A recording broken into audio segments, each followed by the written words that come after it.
Good evening to all. Welcome to Learners Academy. Good evening. So the last part of our chapter number 2 polynomials को खत्म करेंगे आज. तो जो main topic है एक्सरसाइज 2.1 एंड 2.2 हो चुकी है. And what all we have covered in these two exercises. Let us first recall that. Exercise number 2.1 में क्या हुआ और एक्सरसाइज नंबर 2.2 में क्या हुआ.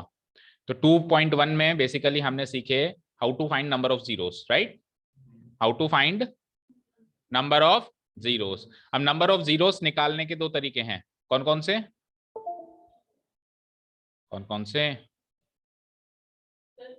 हाँ हाँ, वो तो एक्चुअली जीरोस निकालने के तरीके. मैं नंबर ऑफ जीरोस पूछ रहा हूँ कि 2 होंगे कि 3 होंगे. वो जीरोस कौन कौन डिग्री देखकर. एक तो अलजेब्रिक मेथड है जिसमें अपन डिग्री देख के बता देते हैं. डिग्री 2 है तो नंबर ऑफ जीरोस भी 2 है. और दूसरा ग्राफिकल मेथड. ग्राफिकल मेथड में हम देखते हैं कि एक्स एक्सिस से कितनी बार इंटरसेक्शन हो रहा है ग्राफ का. अगर एक्स एक्सिस से जितनी बार भी इंटरसेक्शन होगा वही नंबर ऑफ जीरोस हो जाएंगे. फाइन, ठीक है. ये हमने 2.1 में किया. 2.2 में हमने क्या किया, रिलेशनशिप बिटवीन क्या, जीरोस एंड और कितने रिलेशनशिप से, जीरोस एंड कोएफिशिएंट्स. एक तो सम रिलेशनशिप और एक सम रिलेशनशिप क्या कहते हैं, एंड प्रोडक्ट रिलेशनशिप क्या कहते हैं, सी बाय ए. ओके, तो सीखा तो बहुत कुछ था लेकिन इन दो एक्सरसाइज में यही दोनों चीजें कवर करी. जो बाकी सब कुछ सीखा वो हमने 9th में कवर कर लिया था. ठीक है, अभी एक्सरसाइज नंबर 2.3. तो 2.3 में डिवीजन एल्गोरिथम आपका सबसे मेन टॉपिक. और फिर डिवीजन एल्गोरिथम के इर्द गिर्द जो चीजें घूमेंगी वो ये होंगी कि फाइंड द जीरोस. क्या, अब आप कहोगे सर फाइंड द जीरोस कौन सी बड़ी बात है, ये तो हम डिवीजन एल्गोरिथम के बिना भी कर सकते हैं. सीखा है हमने अभी इस एक्सरसाइज से पहले भी हमने जीरोस निकालना सीखा था. लेकिन इस बार फाइंड द जीरोस आएगा क्यूबिक पॉलिनोमियल के केस में, यानी डिग्री 3, या फिर पॉलिनोमियल ऑफ डिग्री 4. ऐसे ऐसे क्वेश्चंस आएंगे, उनका अपने को जीरोस निकालना है. तो उसमें फिर डिवीजन एल्गोरिथम का बहुत बड़ा हाथ है. ठीक है, तो सबसे पहले स्टार्ट करते हैं डिवीजन एल्गोरिथम, बाकी सारी चीजें साइड में. तो मेन टॉपिक है आज का division algorithm for polynomials. Okay, तो डिवीजन एल्गोरिथम क्या कहता है, ये कहता है कि जैसे आप बचपन में डिवाइड करते थे डिविडेंड को डिवीजर से, मतलब जिसको डिवाइड करते थे उसको क्या कहते हैं, और जिससे डिवाइड करते हैं उसको क्या कहते हैं, डिवीजर कहते हैं. जो आंसर आता है वो क्या होता है, क्वोशिएंट, और जो बचता है वो क्या होता है, रिमाइंडर. तो ये तो डिवीजन एल्गोरिथम था जनरल मैथमेटिक्स के हिसाब से, राइट. अब डिवीजन एल्गोरिथम पॉलिनोमियल्स के हिसाब से कैसे चलेगा, जिसको अपन डिवाइड करेंगे उसको अपन पी ऑफ एक्स से डिनोट कराएंगे. किससे, पी ऑफ एक्स. जिससे डिवाइड कराएंगे उसको अपन किससे डिनोट कराएंगे, जी ऑफ एक्स से डिनोट कराएंगे. किससे, जी ऑफ एक्स. जो आंसर आएगा मतलब क्वेश्चन आएगा उसको किससे डिनोट कराएंगे, क्यू ऑफ एक्स. और जो रिमाइंडर बचेगा उसको क्या करेंगे, आर ऑफ एक्स. ठीक है, इधर के केस में जनरल जब डिवीजन होता था तो एक रूल चलता था कि जो रिमाइंडर है ना, हर हाल में डिवीजर से क्या होगा,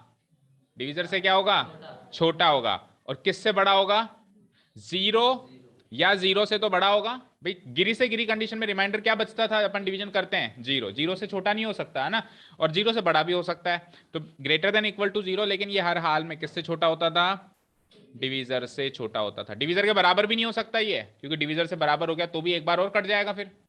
ठीक है, और यहां पे पॉलिनोमियल्स के केस में ये का यही सेम सिस्टम कॉपी हो जाता है, बट थोड़े से फेरबदल के साथ. ठीक है, यहां पे ये क्या कहता है कि रिमाइंडर को छोड़ो, आप डिग्री ऑफ रिमाइंडर को पकड़ो. किसको पकड़ो, रिमाइंडर क्या है, आर ऑफ एक्स.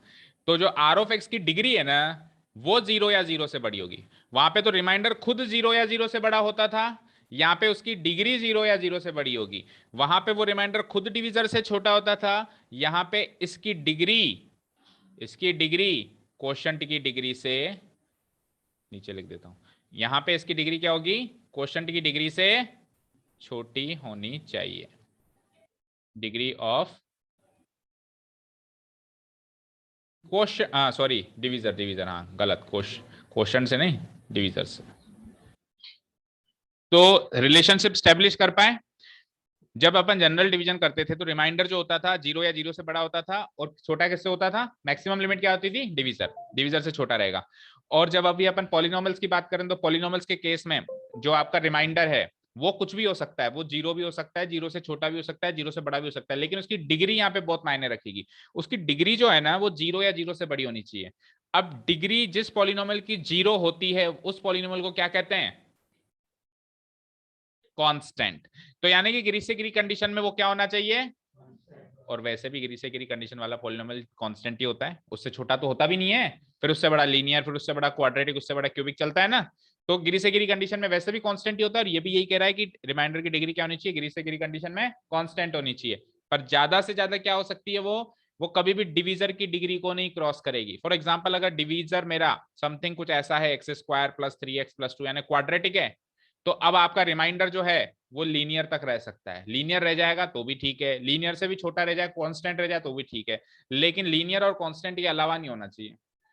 ठीक है, समझे क्या? ठीक है, क्लियर है? चलो, अब ये तो थी बेसिक्स बातें। अब करते कैसे हैं एक्चुअली? हाँ, मेरी जेब में रह गई क्या? अब एक्चुअली अपन डिवीजन ऑपरेशन परफॉर्म कैसे करते हैं वो चेक करो। How do we perform actual division operation? तो उसके लिए देखो यहाँ पे पहले एक एल्गोरिथम याद रखना है आपको। ये तो प्रोसेस था ना, ये तो छोटी मोटी बातें जो याद रखनी है ना। एल्गोरिथम क्या कहता है, मतलब एल्गोरिथम नहीं, इसको लेमा बोलते हैं, डिवीजन लेमा। आपने सीखा था क्लास 9th में, या अभी भी है शायद क्लास 10th में भी है ना। वो लेमा क्या कहता है बेटा, वो लेमा ये कहता है कि जो डिविडेंड होता है ना, वो डिविडेंड होता है ना जो, उसको निकालने के लिए आप क्या करो, डिवीजर को किससे मल्टीप्लाई करो, क्वोशिएंट से मल्टीप्लाई करो, और फिर जो आंसर आ जाए ना मल्टीप्लाई करने के बाद, उसमें रिमाइंडर जोड़ दो, उसमें रिमाइंडर ऐड कर दो। तो अब पॉलिनोमियल्स के केस में ये सारी चीज कैसे बनेगी? डिविडेंड क्या है पॉलिनोमियल्स के केस में, टी ऑफ एक्स। डिवीजर क्या है, जी ऑफ एक्स। क्वोशिएंट क्या है, क्यू ऑफ एक्स। ये ब्रैकेट लगा देता हूं मैं, और फिर प्लस क्या करना है, आर ऑफ एक्स। इजी, वो का वही है जैसा पहले चलता था। ठीक है, चलें अब क्वेश्चंस पे। चलो, तो अब डिवीजन एल्गोरिथम कैसे करते हैं, कैसे डिवाइड करते हैं, जो भी करते हैं वो सब अब सीखते हैं।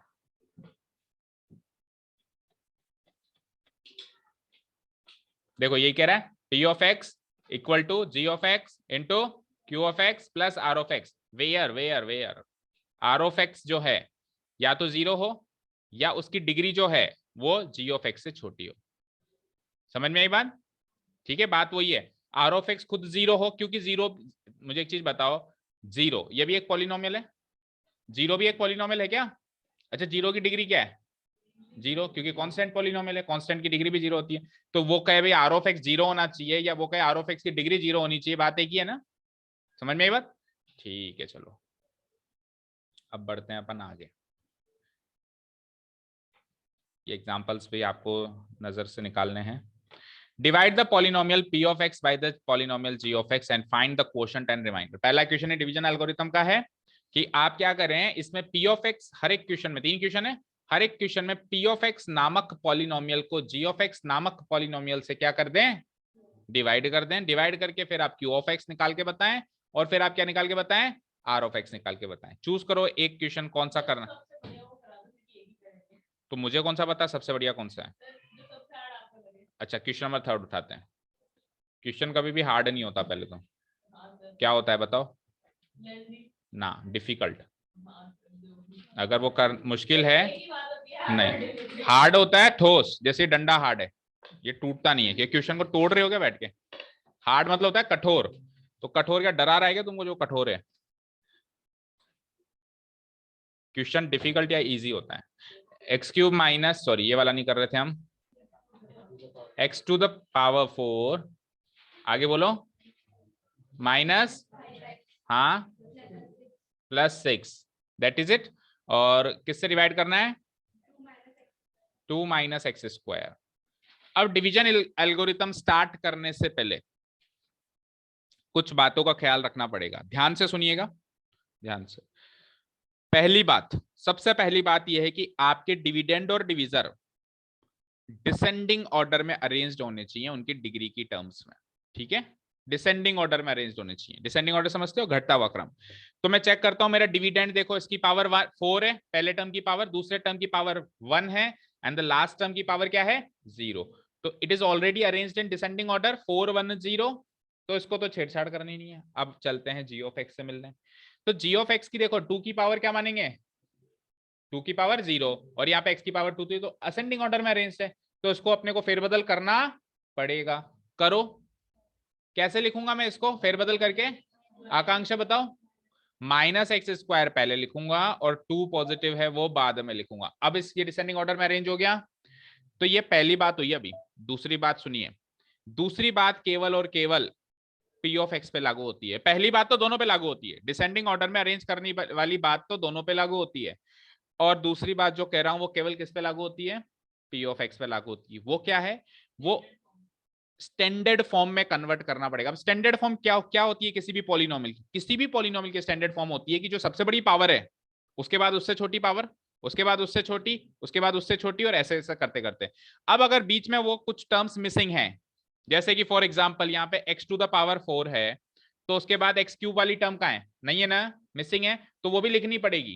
कैसे लिखोगे, 0x³। फिर x³ के बाद क्या आना चाहिए था, x², वो भी मिसिंग है, क्या लिखोगे 0x²। फिर क्या आएगा -5x, और लास्ट में क्या आएगा +6। लेकिन ये काम आपको g ऑफ x में करने की जरूरत नहीं है, ये काम केवल और केवल किसमें, p ऑफ x। दोनों बातें क्लियर। रीअरेंजमेंट हो जाए तो फिर स्टार्ट करते हैं अपना एक्चुअल डिवीजन एल्गोरिथम। तो ये है मेरा डिविडेंड जो मैंने रीअरेंज किया है वापस।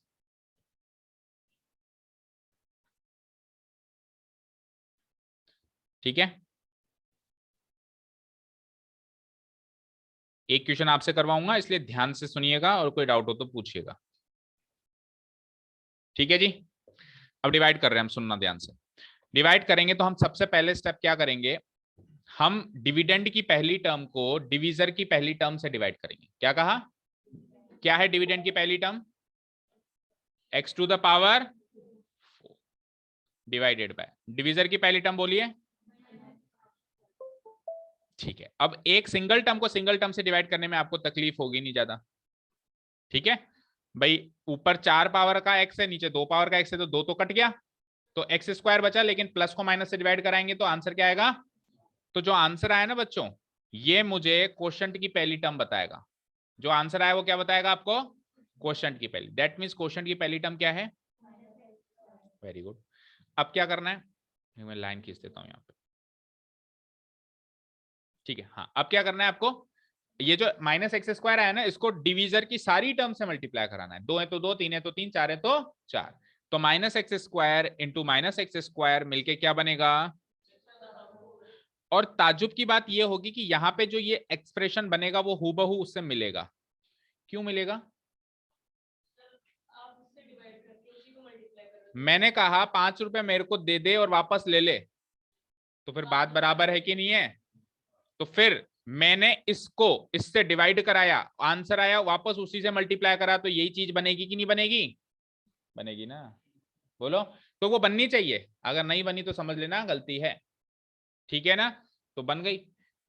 ठीक है, अब दूसरी -x² को 2 से मल्टीप्लाई कराएंगे तो क्या आएगा। तो मैं इसके आगे ऐसे लिख देता हूं जैसा कि अमूमन बच्चे लिख देते हैं और हो जाता है कबाड़ा। क्या कबाड़ा हुआ बताओ, क्या कबाड़ा हो गया, सेम टर्म्स के नीचे अरेंजमेंट होना चाहिए। ये -2x² क्यूब के नीचे क्या कर रहा है, तेल बेच रहा है। हाँ, तेल भी नहीं बिकेगा उसका वहां पे, तो इसको x² के नीचे ही अरेंज करो, x² वाली टर्म के नीचे ही अरेंज करो, लाइक दिस। समझ आया क्या, ठीक है। अब कर दो इसको इसमें से माइनस। अब माइनस जब अपन करते हैं तो आपने सुना होगा आपके टीचर से कहते हुए, या कुछ जो अब जब अपन यहाँ कर रहे थे तभी भी सुना होगा या पता होगा आपको इतना कि हम इसके साइन बदल देते हैं। ये प्लस का हो जाएगा और ये माइनस का हो जाएगा, तो ये साइन बदल देते हैं अपन। मेरा सवाल है क्यों, ये आपका होना चाहिए था, ये सवाल आपका आपके टीचरों से होना चाहिए था, मुझसे भी होना चाहिए था, स्कूल टीचरों से भी होना चाहिए। जो भी कह रहा है ना कि साइन बदलो, तो आपका सवाल होना चाहिए था, सर क्यों बदलें, बताओ। हाँ, तो कुछ भी कर दोगे मतलब साइन बदल दोगे, हाँ, मैथमेटिकली आप ऐसे ही किसी का साइन क्यों बदलोगे भाई? ये तो मैथमेटिकली इनकरेक्ट बात है ना कि आपने साइन ही बदल दिया। +5 को कल को मैं -5 लिख के क्वेश्चन सॉल्व कर दूं तो वो तो मैथमेटिकली इनकरेक्ट है। वो इसलिए साइन बदलते हैं क्योंकि आप बचपन से बदलते हुए आए हो, आपको पता ही नहीं है। अब सुनना ध्यान से, अब आप सुनना ध्यान से। 18 को 5 से डिवाइड करना बचपन से करते हुए आए हो ये सारी चीजें। बोलो कितनी बार कटेगा? 3 बार। क्या बचा? अब 18 और 15 तो 33 होते हैं, आप क्यों 3 लिखते हो भाई?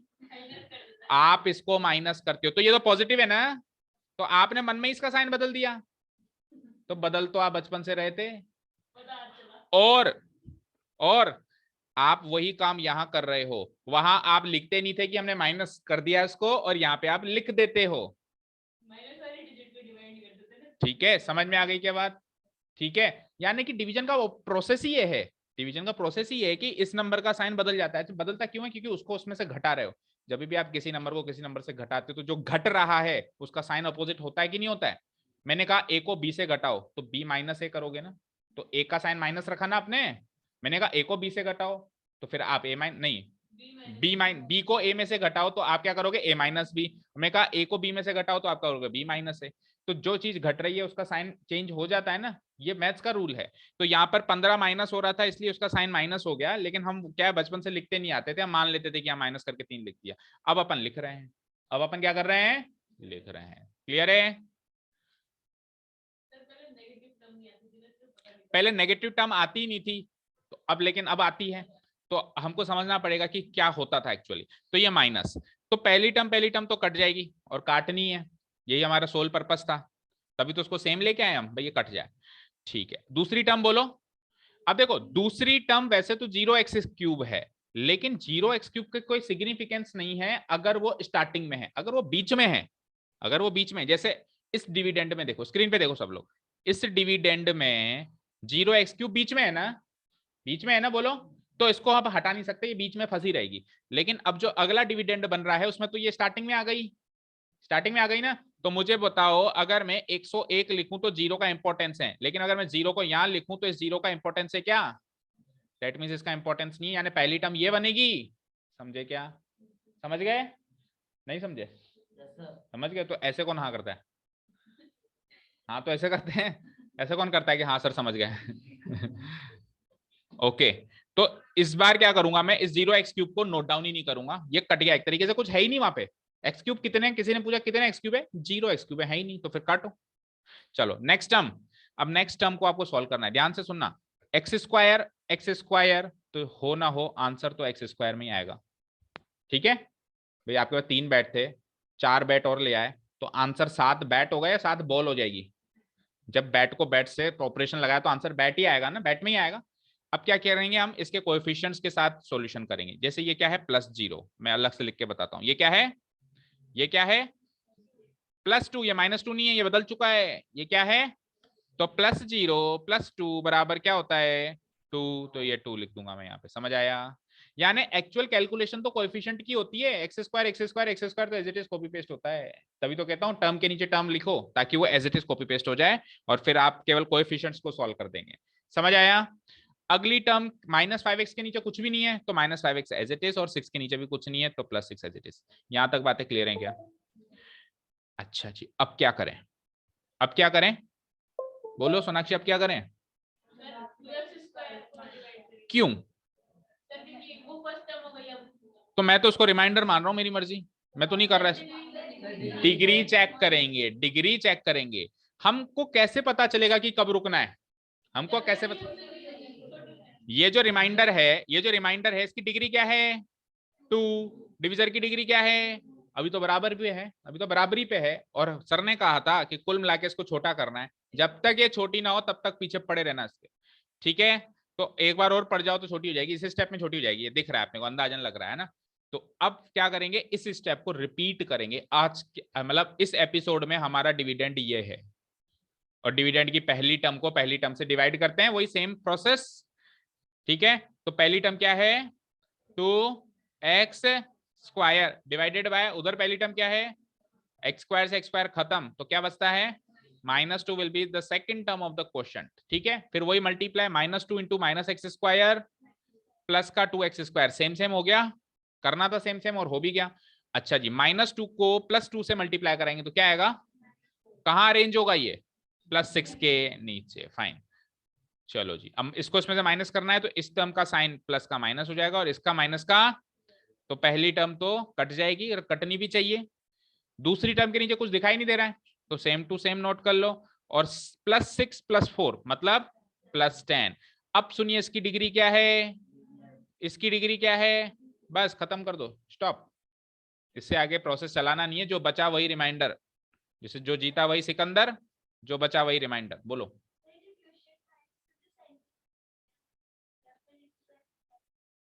साइन चेंज कैसे करोगे,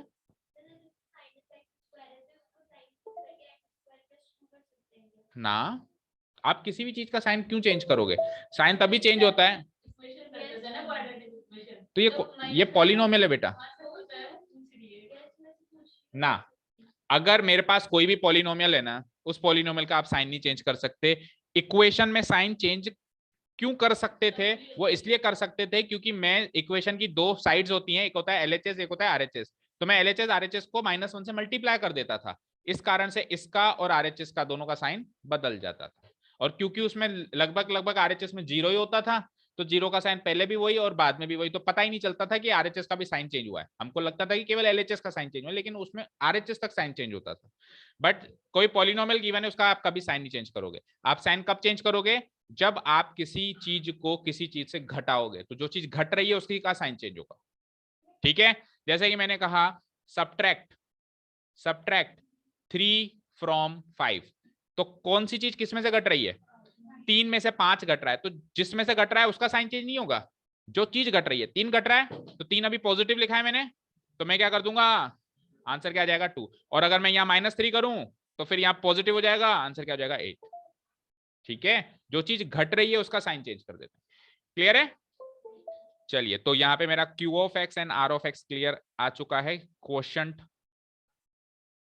जिसको डिनोट कराते हैं Q(x) से, वो क्या है, क्या है, -x² -2, सॉरी, हाँ आप ये जरूर कर सकते हो निहारिका कि इन दोनों में से माइनस साइन कॉमन ले लो और -(x² + 2) लिख लो, उतना तो अलाउड है ना, माइनस साइन कॉमन लेके x² + 2 लिख सकते हो, लेकिन माइनस हटा दो ऐसा नहीं कर सकते। क्यों, x² - 2 में तो x² पॉजिटिव है, तो x² पॉजिटिव कैसे कर दिया तूने, वहां तो नेगेटिव है, एक टर्म का बदल दिया, एक टर्म का बदल दिया और एक टर्म का वैसे ही रहने दिया, किसी का भी नहीं बदल सकते आप। अभी भी साइन बदला थोड़ा, केवल बाहर बैठा है, बाहर बैठा है तो वो माइनस ही एक तरीके से है ना।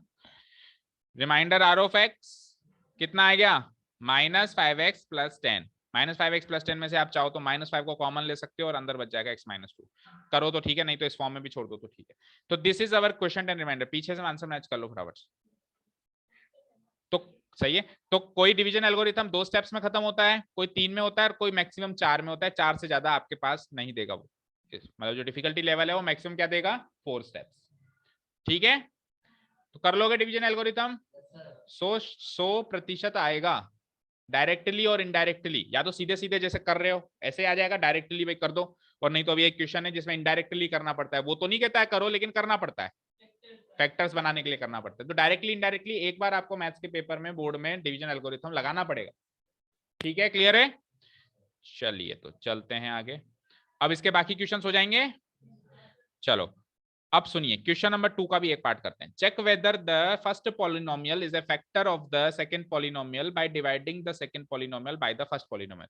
ये क्या कह रहा है कि फर्स्ट पॉलिनोमियल को सेकंड पॉलिनोमियल नहीं, सेकंड पॉलिनोमियल को फर्स्ट पॉलिनोमियल से डिवाइड करके बताइए, और फिर डिवाइड करने के बाद ये बताइए कि ये फर्स्ट पॉलिनोमियल सेकंड पॉलिनोमियल का फैक्टर है या नहीं है।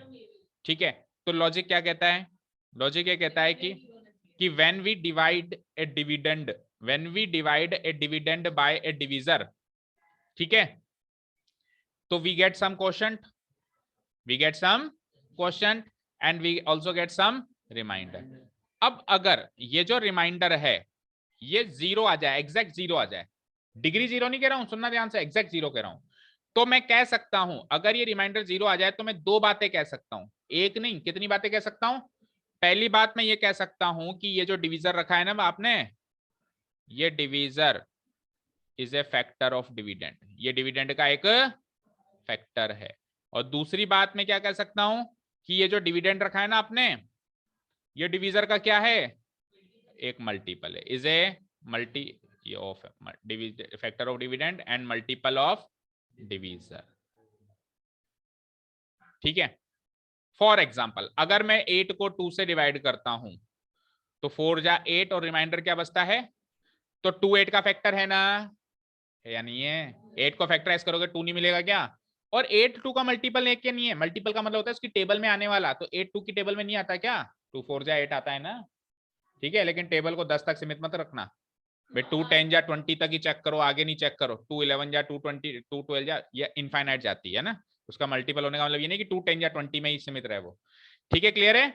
तो अब आपसे क्या पूछा है कि डिविजर डिविडेंड का फैक्टर है या नहीं, ये चेक कर लो। तो अगर रिमाइंडर 0 है तो कह देना है, और रिमाइंडर 0 नहीं है तो कह देना नहीं है।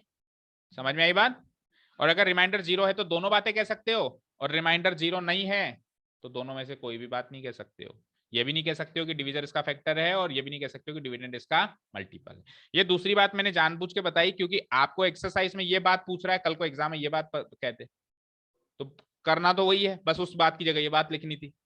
पता हो तो लिख दोगे, नहीं पता हो तो सोचते ही रहोगे ये क्या नई चीज आ गई। ठीक है ना, क्लियर है? ओके, तो एक क्वेश्चन करवा देना चाहिए इसमें से, मुझे ऐसा लग रहा है। नहीं है जरूरत? किस किस को जरूरत है, हाथ खड़े करो। किसी को जरूरत नहीं है तो चलो करके बताओ सब लोग।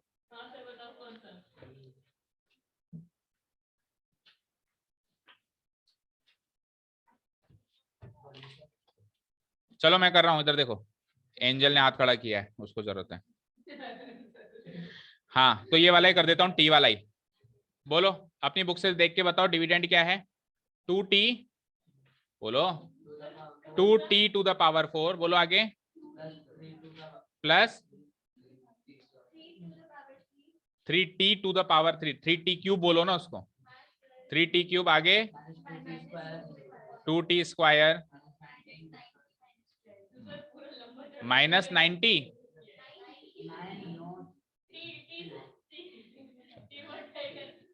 हाँ आगे 12।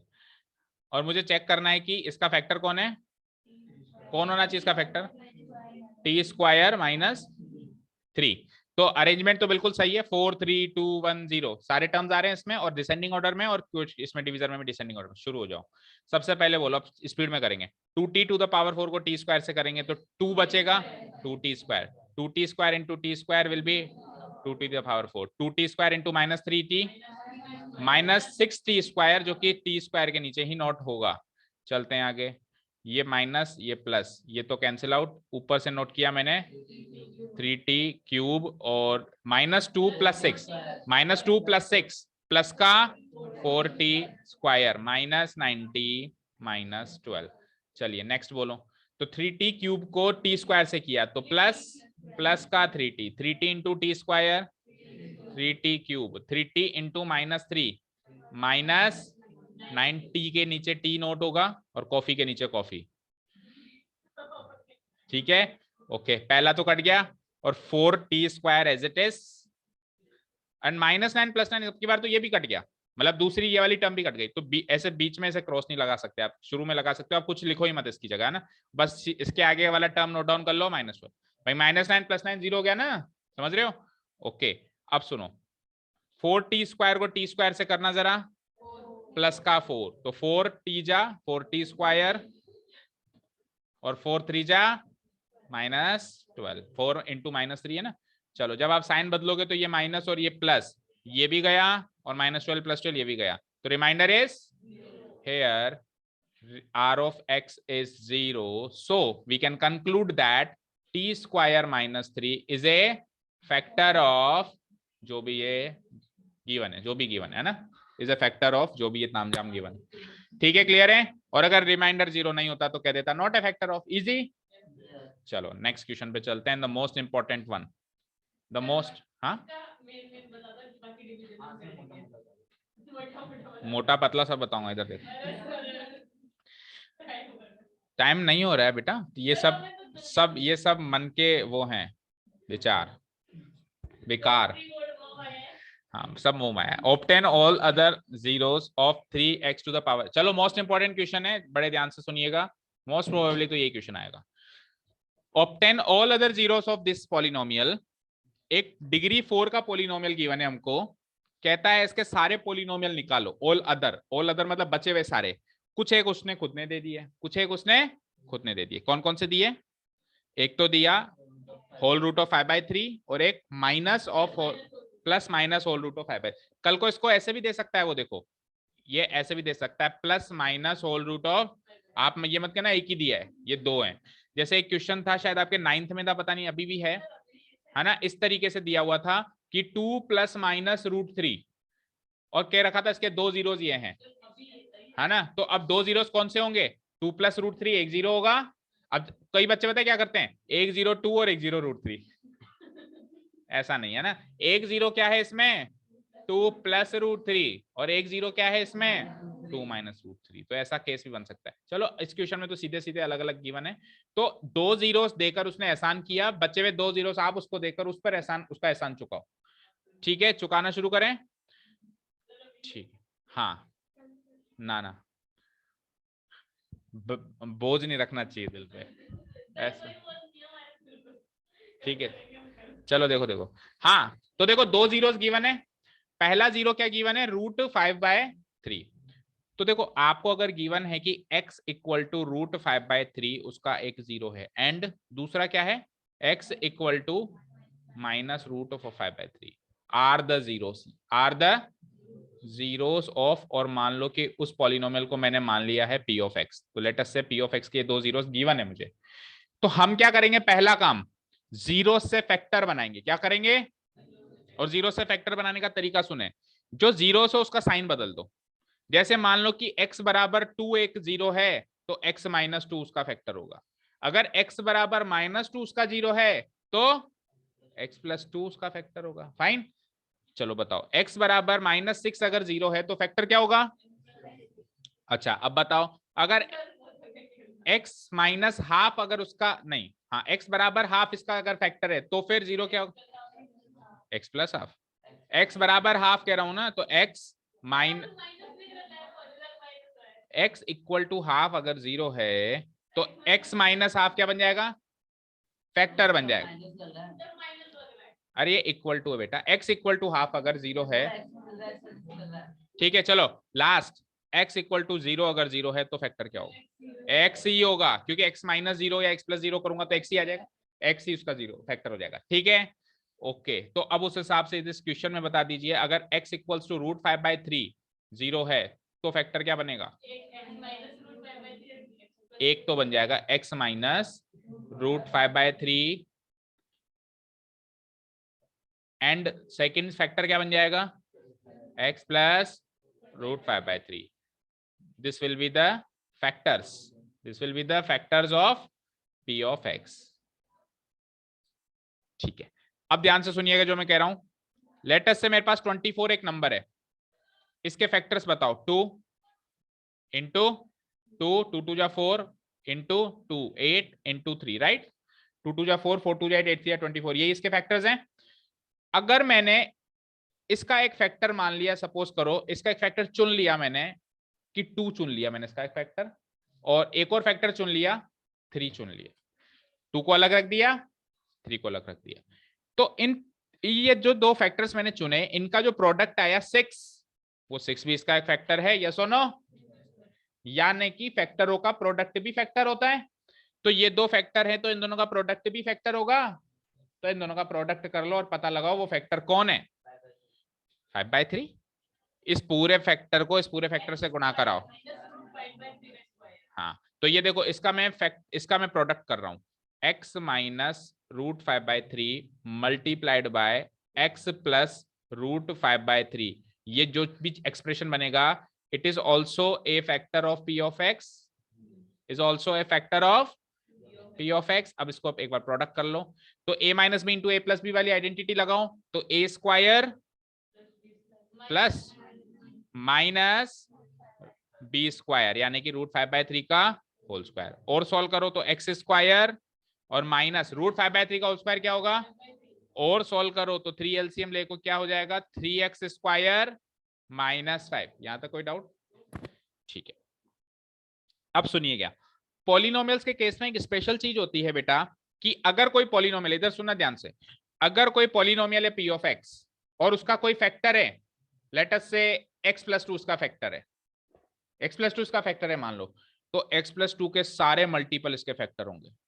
सारे मल्टीपल मतलब 2 से गुणा कर दो, 3 से गुणा कर दो, 4 से कर दो, 6 से कर दो, 10 से कर दो, ऐसे इनफाइनाइट फैक्टर्स आप बना सकते हो। समझ में आई बात? अगर एक फैक्टर मिल गया तो उसके सारे मल्टीपल उसके फैक्टर होंगे। अब ये एक फैक्टर मिल गया ना, तो क्यों ना मैं इसको 3 से गुणा करके नया फैक्टर बनाऊं जो दिखने में सरल लगे। अभी ये दिखने में मुश्किल लग रहा है ना, डिनोमिनेटर वाला पार्ट एलिमिनेट करना चाहता हूं, तो मैं क्या कर दूंगा, इस फैक्टर को 3 से गुणा करके नया फैक्टर बनाऊंगा जो दिखने में मुझे इजी लगे। और अगर आपको नहीं करना तो आप इससे भी काम चला सकते हो, लेकिन कैलकुलेशन आपकी ही फिर डिफिकल्ट बनेगी। ठीक है, कोई कहे नहीं सर मैं तो नहीं करूं, इसी को मानू मैं, तो मान ले फिर। 3 से 3 गया तो ये क्या हो जाएगा बेटा, अब आज की तारीख में यही मेरा एक फैक्टर है इसका, किसका, वो जो polynomial p of x is a factor of p of x। यहां तक क्लियर है क्या? अच्छा जी, अगर 24 का 6 फैक्टर था तो 24 6 से डिविजिबल था, मतलब 24 को 6 से डिवाइड कर सकते थे। अब p ऑफ x का ये फैक्टर है तो p ऑफ x इससे डिविजिबल होगा, कर दो, डिवीजन एल्गोरिथम लगा दो, और p ऑफ x को 3x स्क्वायर -5 से क्या कर दो, डिवाइड कर दो। चलते हैं नेक्स्ट पेज पे, इसका डिवीजन ऑपरेशन लगाने। बोलो p ऑफ x क्या था? ये रहा 3x टू द पावर 4, ये सारी चीज बोलना एक बार।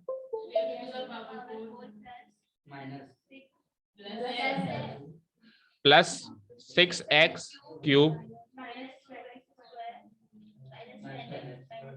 और इसका जो फैक्टर बनेगा उससे डिवाइड कराऊंगा, तो इसका फैक्टर क्या बना था, 3x स्क्वायर -5। ओके, तो उसको इससे डिवाइड कराते हैं। 3x टू द पावर 4 को 3x स्क्वायर से कराया, 3 से 3 गया, क्या बचा, x टू द पावर 4 का x स्क्वायर, तो x स्क्वायर ही बचा। x square into 3x square बोलना जरा, x स्क्वायर इंटू -5 बोलना, -5x स्क्वायर, ये माइनस ये प्लस। ओके, ये कट गया पहला। दूसरा टर्म नोट करो, प्लस का 6x क्यूब, इसको सॉल्व करो, -2 और नीचे क्या था +5, -2 + 5, -2 + 5 क्या होता है, प्लस का 3, और बाकी टर्म्स यथावत यथाक्रम। चलो जी, 6x क्यूब को डिवाइड करो 3x स्क्वायर, 6 से 3 डिवाइड होगा तो क्या आएगा, +2, 3 2 6 होता है, और x क्यूब को x स्क्वायर से कराया तो x, 2x into 3x square same आएगा, ये तो 2x इंटू -5 क्या आएगा, -10x। जब ये दोनों सेम हो जाते हैं ना, जैसे -10x साइन भी सेम हो जाता है, तो समझ लेना कटेगा। ठीक है ना, कटने वाला है अभी, माइनस प्लस, ये कैंसिल आउट हो गया, ये 3x square as it is, और ये भी कटेगा क्योंकि -10x + 10x। अगला टर्म नोट डाउन करो, -5।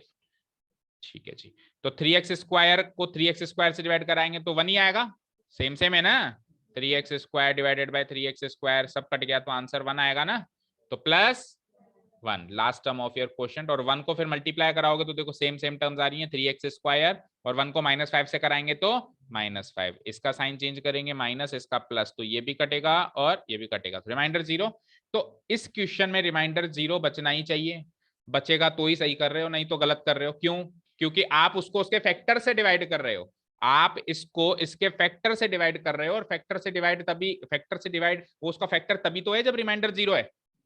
ठीक है, तो अगर आपका रिमाइंडर यहाँ 0 नहीं आता है तो आप क्या समझेंगे कि हमने फैक्टर ही गलत निकाला, हमारा फैक्टर जो निकला है। क्वेश्चन तो ये तो अपनी जगह सही है ना, ये तो क्वेश्चन से नोट किया है, ये चीज तो क्वेश्चन से नोट की है, तो ये तो गलत हो ही नहीं सकती। गलत क्या है, ये है, दैट मीन्स अभी तक का आपने फैक्टर गलत है।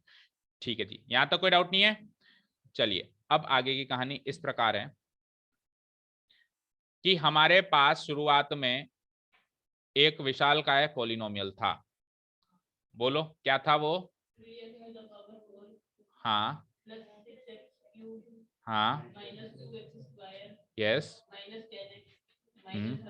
ये था। तो इसका मैंने एक फैक्टर निकाला, कैसे, वो जीरो फैक्टर वाले तरीके से। क्या निकला वो, क्या निकला, और इसको इससे डिवाइड किया तो जो अगला पॉलिनोमियल मिला वो ये माना जाएगा, कौन सा, ये जो क्वोशंट है, x square plus 2x plus 1, x square plus 2x plus 1। भाई आपने क्या करा, इसको स्प्लिट कर दिया, स्प्लिट कर दिया मतलब इसको फैक्टराइज कर दिया एक तरीके से। अभी मैं अगर इसको मल्टीप्लाई करूं ना, अगर भाई इसको इससे, इसको इससे, इसको इससे, फिर इसको इससे, इसको इसके, तो ये वापस ऐसा ही पॉलिनोमियल बन जाएगा, करके देख लेना, ठीक है ना, ऐसा ही पॉलिनोमियल बन जाएगा। अब क्या हुआ, 3x square minus 5 x square plus 2x plus 1। अब ये क्वाड्रेटिक है और ये भी भाई क्वाड्रेटिक है ना, दिख रहा है ना, ये क्वाड्रेटिक दिख रहा है। ये भाई पहले पावर क्या थी, देखो टोटल पावर क्या थी, तो अब क्वाड्रेटिक क्वाड्रेटिक अभी भी पावर 4 ही है, ठीक है। ये क्वाड्रेटिक अगेन 2 लीनियर में बदल सकता है और ये क्वाड्रेटिक भी अगेन 2 लीनियर में बदल सकता है। मुझे बताओ इसको 2 लीनियर में बदलने का कोई फायदा है क्या, इस पॉलिनोमियल को 2 लीनियर में बदलने का कोई फायदा है क्या, बोलो क्यों, क्या क्यों फायदा नहीं है? ये अपन ने ऑलरेडी 2 से मिला के बनाया था, वही आ जाएगा। अगर आप इसको 2 में बदलोगे तो ये 3x स्क्वायर माइनस 5 आपने किससे बनाया था, याद है, याद है क्या, इन दोनों से बनाया था, इन दोनों से ही तो बनाया था। तो अगर आप तोड़ोगे तो वापस यही 2 बनेंगे, तो ये 2 का 4 डालोगे तो उसने कह दिया ना भाई ये जीरोस हैं, ये तो उसी वही खुद ही कह रहा है ये जीरोस है, आपको तो अदर 2 जीरोस निकालने हैं जो उसने नहीं बताए हैं। तो इसलिए मैं इसको नहीं तोड़ के टाइम वेस्ट नहीं करूंगा, इसको नहीं तोड़ूंगा मैं जो दूसरा फैक्टर निकला है ना क्वाड्रेटिक, ये x square plus 2x plus 1, इस पे फोकस करूंगा, मैं इसको तोड़ूंगा। और अगर इसको तोड़ने का इतना ही शौक है पहले वाले का, तो आप इसको सीधे ही लिख दो, उधर से कॉपी पेस्ट करके लिख दो। हाँ भाई, अगर आपको पूरा फुली फैक्टराइज फॉर्म में उसको लिखना है चारों लीनियर, तो आप कॉपी पेस्ट करके लिख लो, वही 2 फैक्टर्स होंगे जिससे ये बना है, ठीक है। अभी आप कह रहे हो कि जरूरत नहीं है, तो ठीक है, इसको एज इट इज रहने देते हैं। अब इसको तोड़ते हैं, तो ये obviously splitting the middle term से टूटेगा, तो ये तो बहुत ही इजी वाला आ गया, प्लस एक्स कर सकते हो, किसी को बताने की जरूरत थोड़ी ना है कैसे टूटा, ठीक है। तो x कॉमन, x प्लस 1, आगे प्लस 1 कॉमन, x प्लस 1, ठीक है। अब ये पहला वाला पॉलिनोमियल तो शोपीस की तरह बस आया जा रहा है, और इधर क्या बचा, x प्लस 1 और दूसरा भी x प्लस, सेम सेम बने, पर हमेशा सेम सेम बने ऐसा कोई जरूरी नहीं। अब इस बिग ब्रैकेट का कोई सिग्निफिकेंस नहीं है, तो मैं इसके सारे फैक्टर्स एक ही लाइन में अरेंज कर देता हूँ। पहला फैक्टर 3x स्क्वायर माइनस 5, जो तो करीब करीब ये मान लो उसी ने दिया है अपने को, है ना। हमने कौन से 2 फैक्टर्स नए निकाले, x प्लस 1 एंड, तो हमारे हिसाब से उसके बचे हुए 2 फैक्टर्स कौन कौन से हैं, x plus 1, so x plus 1 and दूसरा भी x plus 1 are the remaining क्या फैक्टर्स, ये रिमेनिंग फैक्टर्स हैं उसके। तो उसने फैक्टर्स पूछे नहीं, लेकिन उसने क्या पूछे, उसने जीरोस पूछे। तो जब आप जीरोस से फैक्टर्स बना सकते हो, तो क्या फैक्टर से वापस जीरोस नहीं बना सकते, बना सकते हो ना। तो अगर x प्लस 1 फैक्टर है तो x बराबर माइनस 1 जीरो होगा, भाई 1 को उधर भेज दो, एंड ये सेम सेम ही है, तो इधर भी क्या जाएगा, x बराबर माइनस, तो x बराबर माइनस 1 एंड x बराबर minus 1 are the remaining 2 zeros. Match करो पीछे आंसर, रिमेनिंग 2 जीरोस। और जीरोस क्या होते हैं, जीरोस का मतलब क्या होता है, अरे जीरो का मतलब क्या होता है, बर्बादक, शून्यक, उसको रोड पे लाने वाला, ठीक है, उसको बिगाड़ने वाला।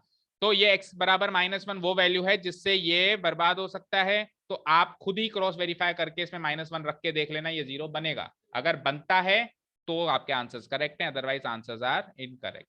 समझ आया सबको, ठीक है। इसी टाइप का एक क्वेश्चन और है जो आपको होमवर्क मार्क करना है, कहाँ है बताओ जल्दी से सोनाक्षी, 4th नहीं है, 4th, एग्जाम्पल 9th, मार्क करो ये होमवर्क, हाँ कल के लिए होमवर्क है ये।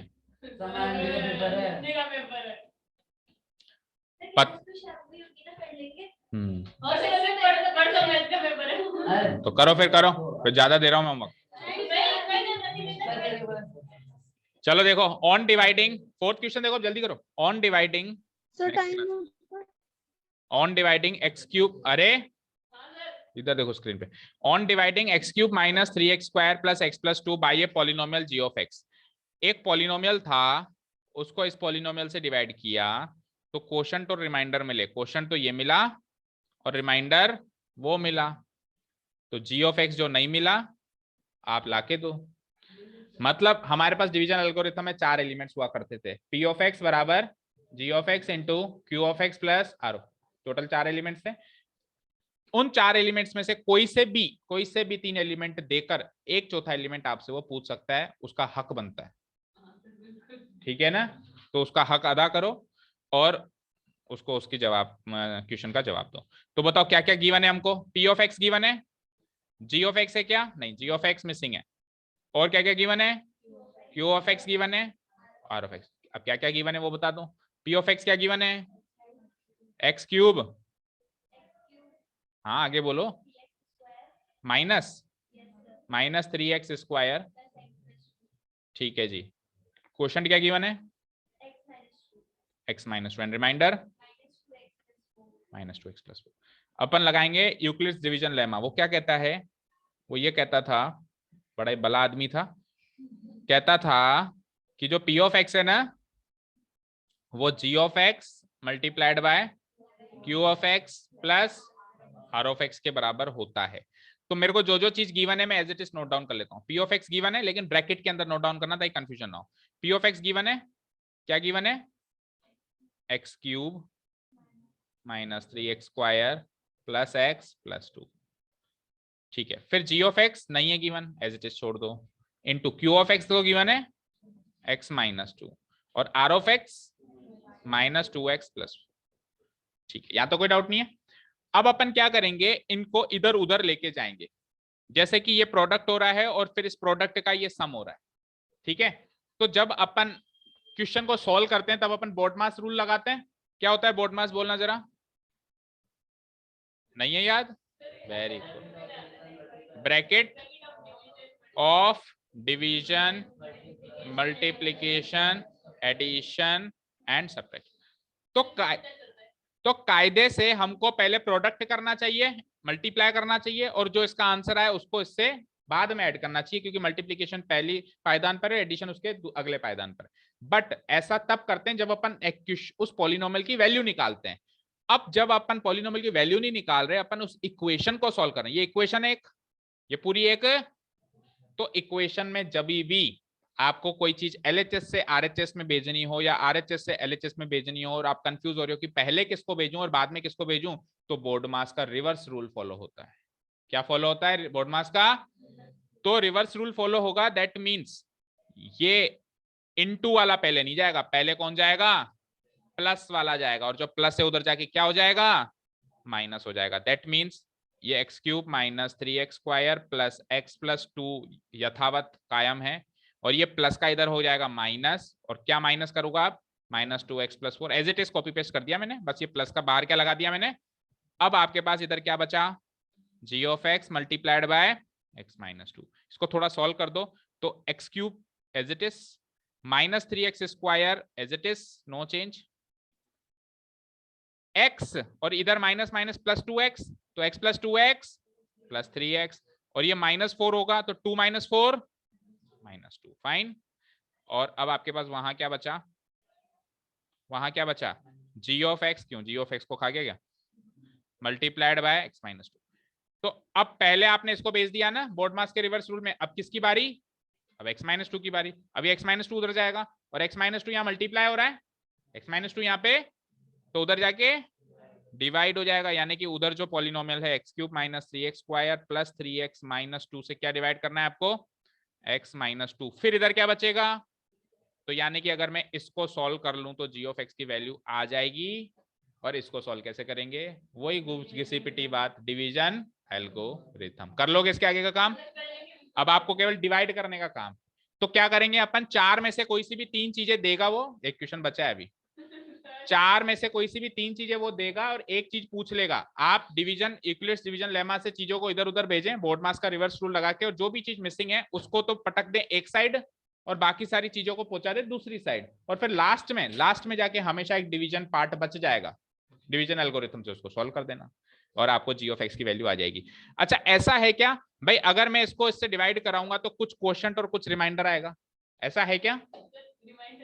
रिमाइंडर नहीं आएगा, क्योंकि आपने डिवीजन लेमा से सेट किया है चीजों को। तो डिवीजन लेमा में कभी भी रिमाइंडर नहीं बचता है, मतलब लास्ट डिवीजन पार्ट पे रिमाइंडर नहीं बचता है। अगर बचे तो समझ लेना गलती कर दी।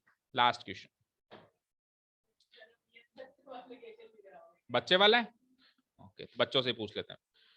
Give examples of polynomials p of x, g of x, q of x, r of x which satisfy the division algorithm and this. भाई ये क्या कहता है कि कुछ भी p of x मान लो आपकी इच्छा है, कुछ भी g of x मान लो आपकी इच्छा है, कुछ भी q of x मान लो और कुछ भी r of x मान लो, बट ऐसे मानना कि डिवीजन एल्गोरिथम भी सेटिस्फाई हो जाए, मतलब ये यूक्लिड डिवीजन जो लेमा है ना, p of x बराबर g of x into q of x, ये भी सेटिस्फाई हो और साथ में अलग अलग सिचुएशन वो दे रहा है कि degree of p of x degree of q of x के बराबर हो। जैसा कि पहला क्वेश्चन है, degree of p of x degree of q of x के बराबर होनी चाहिए। p of x क्या होता है, क्या होता है, डिविडेंड, और q of x क्या होता है, डिवीजर। तो डिविडेंड और डिवीजर की डिग्री सेम कर q of x, ठीक है, हाँ सॉरी, q of x यानी तो आंसर है ना, यानी कि जिसको मैं डिवाइड कर रहा हूं और जो आंसर आ रहा है, अरे आप खुद सोचो, जिसको आप डिवाइड कर रहे हो, कोई ऐसी चीज है जिसको आप डिवाइड कर रहे हो और जो आंसर आ रहा है, इन दोनों की डिग्री सेम आ रही है। तो इन दोनों की डिग्री सेम कब आएगी, आप कांस्टेंट से डिवाइड करा दो। जैसे आप एक्स स्क्वायर को अगर मान लो 3x स्क्वायर को 3 से डिवाइड कराओगे तो एक्स स्क्वायर ही आएगा। तो पहले 3x स्क्वायर की डिग्री क्या थी, 2, और जो आंसर आया उसकी डिग्री भी 2। दैट मीन्स आप कांस्टेंट से डिवाइड कराओ ना, मजे में रहो। ठीक है, तो बोलो p of x जो मन में आ रहा है बोलो, 3x स्क्वायर प्लस 6 ले लो। ठीक है, अब ये 3 से डिवाइड होने लायक है ना, तो g of x तो ले लो 3, ओके, और 3 से जब मैं इसको डिवाइड कराऊंगा तो बोलो q of x क्या आएगा, 3 से काट दो x स्क्वायर प्लस 2, और r of x कुछ छोड़ा नहीं आपने तो इसको लिख लो 0। और अगर मान लो यहाँ 7 लिख देता मैं तो फिर r of x 1 बच जाता, रिमाइंडर 1 बच जाता। आपकी इच्छा है छोड़ो तो ठीक है, नहीं छोड़ो तो फिर रिमाइंडर 0। तो ये पहले क्वेश्चन का आंसर। सेकंड का बताओ। अब आपको क्या करना है, क्वोशंट और रिमाइंडर की डिग्री सेम करनी है, जिससे डिवाइड कर रहे हो और जो नीचे बच रहा है वो सेम बचना चाहिए। तो आप कांस्टेंट से डिवाइड कर दो और नीचे कांस्टेंट बचा लो। अब भी जो मैंने क्वेश्चन बताया, मुझे एक चीज बताओ, ये सेकंड का भी तो एग्जांपल हो सकता है, नहीं हो सकता है क्या, नहीं हो सकता, रिमाइंडर की डिग्री सेम बचानी है ना, रिमाइंडर की डिग्री यहाँ पे 0 है ना, तो क्या करें बताओ। नहीं नहीं बताओ, जब मैं छोड़ूंगा नहीं, एग्जांपल दो। क्वोशंट और रिमाइंड, नहीं क्वोशंट नहीं कह रहा है वो, अरे क्वोशंट ही तो कह रहा है। तो क्वोशंट यानी कि ये आंसर ये आना चाहिए और रिमाइंडर। तो आप एक काम करो ना, आप इसमें क्वोशंट एंड डिवीजर को उल्टा कर दो। क्वोशंट तो कर दो एक्स स्क्वायर प्लस 2 जो रिमाइंडर था ना अभी आपका, जो क्वोशंट था उसको तो कर दो डिवीजर। तो अब जो क्वोशंट आ जाएगा वो क्या आ जाएगा, 3, और रिमाइंडर क्या आ जाएगा 0। तो देखो क्वोशंट की डिग्री भी 0 है, कांस्टेंट पॉलिनोमियल है, और रिमाइंडर की डिग्री भी 0 है, constant polynomial. Last degree of r of x 0 आना चाहिए, यानी कि रिमाइंडर कांस्टेंट बचना चाहिए। दोनों एग्जांपल जो लिए, ये जो दोनों एग्जांपल लिए, दोनों में ही रिमाइंडर 0 बच जाता, तो दोनों ही एग्जांपल तीसरे के भी हो सकते हैं। ठीक है, तो चैप्टर खत्म है भैया मेरी तरफ से। ठीक है भाइयों और बहनों, चैप्टर खत्म है। अब नेक्स्ट चैप्टर कौन सा चलाना है बताओ। हाँ थर्ड, कल से स्टार्ट करेंगे, नो गैप। नहीं नहीं थर्ड, 2 थर्ड और फिर 7, फिर तीनों का एक साथ टेस्ट। तो कल से थर्ड चालू होगा। ठीक है, फर्स्ट भी बच रहा है, तो फिर 2 थर्ड फर्स्ट और फिर 7th और फिर चारों का टेस्ट। ठीक है ना, thank you so much for listening to us, have a nice day, keep learning and bye.